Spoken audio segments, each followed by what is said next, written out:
Alors on va demander à Matt, qui est le seul garçon parmi les blogueurs, plutôt les blogueuses aujourd'hui. Matt, quand tu entends tout ça, quelle est ta réaction? Je vais réagir simplement sur les deux blogueuses qui sont intervenues tout à l'heure et pour montrer véritablement le combat de la femme. On parle dans un premier temps de publicité qui vise les femmes et qui sont donc a priori qui dénigrent les femmes, et dans un deuxième temps de harcèlement. Alors mesdames, si vous voulez que votre combat soit fort, n'allez pas dans deux directions qui sont totalement opposées et n'allez pas sur des débats qui sont à mon avis minimes. Concentrez-vous sur le harcèlement, sur tous les problèmes sexuels, des choses comme ça, mais n'allez pas sur les publicités sexistes, les publicités comme Cyrielle vient de nous dire. Concentrez votre débat. Et le problème aujourd'hui, c'est que, on part dans tous les sens. Cyrielle, est-ce que tu considères, c'est dommage parce que la femme a quelque chose à faire dans la société. Cyrielle, est-ce que tu considères que les femmes s'éparpillent aujourd'hui? Non, non, absolument pas. Honnêtement, tout est lié. C'est parce qu'on éduque les enfants tout jeunes à cette différence, cette inégalité entre les hommes et les femmes, qu'après les hommes se sentent supérieurs et se permettent d'avoir des pratiques de harcèlement sexuel, par exemple.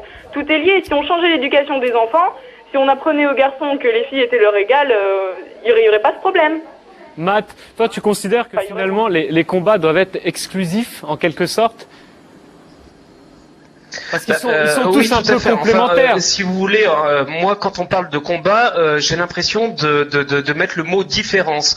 Et quand je regarde les autres combats qui sont ailleurs, comme par exemple la discrimination raciale, antisémite, ou alors l'homophobie, eh bien, ces groupes-là se concentrent véritablement sur de gros débats. Alors que au niveau des combats des femmes, c'est vrai qu'on a tendance à mettre en place bien tous ces débats sur les publicités, sur des choses comme ça, et pour moi ça me mérite un petit peu le poil, parce que ça veut dire qu'on se concentre pas véritablement sur les problèmes de fond. Et le problème de fond, c'est quoi? C'est que il y a des hommes qui considèrent la femme inférieure à eux, et c'est ça le problème de base. C'est pas les publicités ou des choses comme ça. Matt, est-ce que tu m'entends? Matt, tu m'entends?